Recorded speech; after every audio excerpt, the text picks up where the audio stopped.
buhunan, gano'n. Tapos kasabay din yun, nagkakasakit yung mga kapatid ko. Sunod-sunod, parang ano, parang yung struggle sa family namin is, sabay-sabay. Yung parang talagang wala ka nang makakapitan. Yung akala mo, wala nang pag-asa, yung mga ganong moment. But then God sent someone para i-remind ako na, no, it's not about you.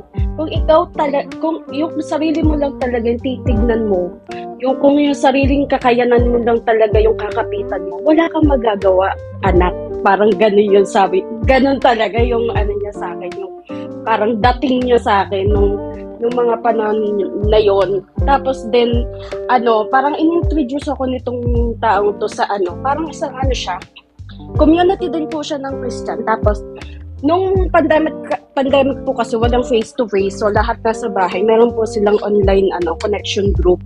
So, doon po ako na nakasali. So, I really praise and thanks God po kasi nung mga panganahon na yun. Kasi kung wala po talaga, kung wala pong ginamit yung Lord para sa akin, mangusap sa akin, siguro wala na po ako ngayon.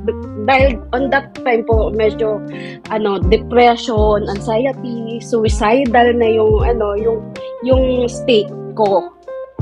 Yung parang pagod lahat, physical, yung mind ko, lahat. Kasi sabay-sabay. Kasi feeling ko ako lang yung malalapitan ng family ko. Ako lang yung may kakayahang mag-provide sa kanila. So talaga nagpapasalamat ako sa Panginoon kasi pinaunawa niya sa akin na hindi naggagaling sa yung provision, hindi naggagaling sa yung lakas.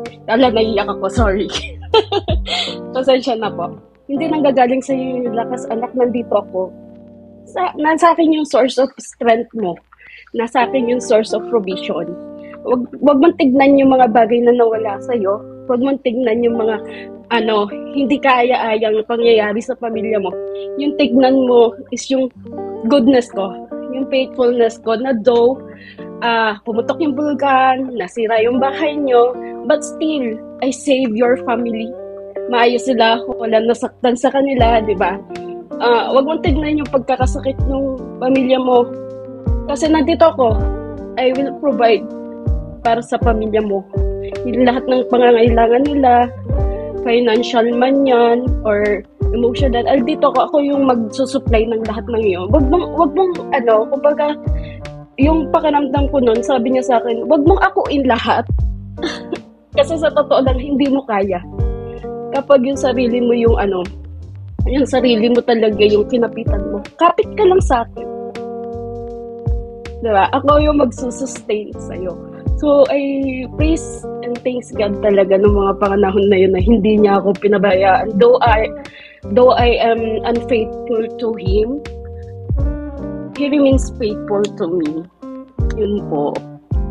Glory to God po. Amen! Wow, grabe no. Nakaka-amaze. Merong character doon si Job. Diba nawalan siya ng Opo.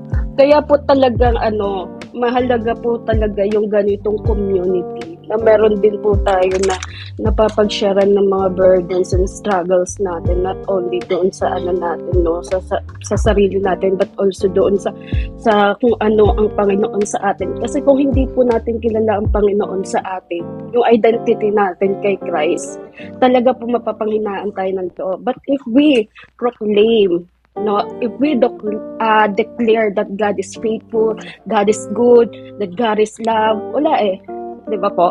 Walang kahit na man na salita, kahit anong masasamang salita o pangit na pangyayari sa buhay mo, hindi ka na magte-tremble kasi may peace ka na sa buhay mo.